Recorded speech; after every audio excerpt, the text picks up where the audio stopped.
Subscribe to our YouTube channel and press the bell icon to never miss any update from Samco. Market में वापस एक V shape recovery आई। Week के beginning में corona virus का इतना ज़्यादा fear था कि मार्केट नीचे, और फिर वापस जब फियर कम होता दिखा तब मार्केट ने वापस एक रिकवरी किया। पिछले 2 वीक से हम कहते हैं कि मार्केट में एक डॉजी जैसा पैटर्न हुआ है, मतलब स्टेट ऑफ कन्फ्यूजन, मार्केट को पता नहीं कि किधर जाना है, और ना वीकली बेसिस। तो ये जो करेक्शन का जो सिलसिला चालू है, ये हमने जैसे पहले भी आपको बताया था कि बजट के बाद, मॉनेटरी पॉलिसी के बाद अब मार्केट थोड़ा एक करेक्शन की ओर जाता दिखता है, और ट्रेडर के लिए सबसे बड़ा जो ट्रेडिंग के लिए आज से ये ख़राब टाइम है, क्योंकि इसमें स्टॉप लॉसेस हिट होते रहेंगे। मगर ऐसा लगता है कि कोरोना वायरस का जो फियर है वो हम जो क्रूड ऑयल, एक जो दुनिया का सबसे बड़ा बाज़ार है, उससे हम अगर गेज करते हैं तो क्रूड ऑयल में एक वापस एक रिकवरी आई है। कोरोना वायरस के कारण लोगों को ऐसा लगता था कि ग्लोबल में ट्रेड कम होगा, ट्रैवलिंग कम होगा, इसलिए क्रूड ऑयल में भाव नीचे आ रहे थे क्योंकि सप्लाई ज़्यादा है। अब ये चेंज हुआ है, क्रूड ऑयल पिछले एक आध हफ्ते से 8.5% क्रूड ऑयल में रैली हुई है।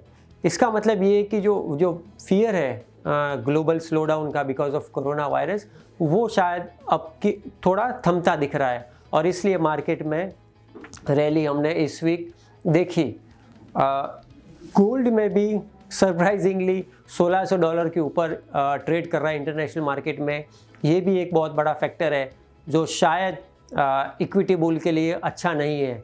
गोल्ड प्राइसेस भी वापस न्यू हाई की ओर जा रहे हैं, तो ये भी एक संकेत है कि शायद वर्ल्ड वाइड रिस्क एवर्जन की संभावना है। मगर ठीक है, फॉर द मोमेंट हम ये मान के चलते हैं कि मार्केट में करेक्शन चालू है और स्टॉक स्पेसिफिक मूवमेंट मार्केट में रहने वाले हैं, और मार्केट में थोड़ी सी एक स्ट्रेंथ भी है, रिजिलियंस भी है।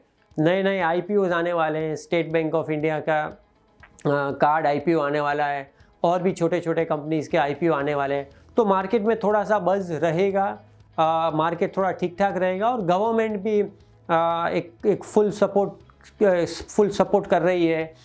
एवरी वीक कुछ ना कुछ प्रेस कॉन्फ्रेंसेस होते हैं और गवर्नमेंट कहते हैं कि हम जो इंडस्ट्री की कंसर्न्स है, स्लो डाउन की कंसर्न्स है, वो एड्रेस करेंगे। सो ओवरऑल मार्केट में स्ट्रेंथ है, मगर वैल्यूएशंस ऊपर है, इसलिए मार्केट ज़्यादा ऊपर भी नहीं जा रहे, इसलिए मार्केट में एक साइडवेज ट्रेडिंग पैटर्न है। तो हमें फोकस स्टॉक स्पेसिफिक रखना चाहिए। तो 2 स्टॉक मैं इस बार आपके लिए लाया हूँ। एक है अपोलो टायर। ये स्टॉक ने एक अच्छा सा डबल बॉटम किया है, ओपन इंटरेस्ट भी काफ़ी ज़्यादा है, वैल्यूएशन के लिहाज से भी काफ़ी रीज़नेबल है, 15 का PE मल्टीपल है, और जो MRF है उसके पीयर्स वो 28 के PE मल्टीपल के आसपास ट्रेडिंग करते हैं, और वैल्यूएशन में ये इतना बड़ा ज़्यादा गैप आज से कई सालों तक हमने इतना ज़्यादा गैप देखा नहीं है।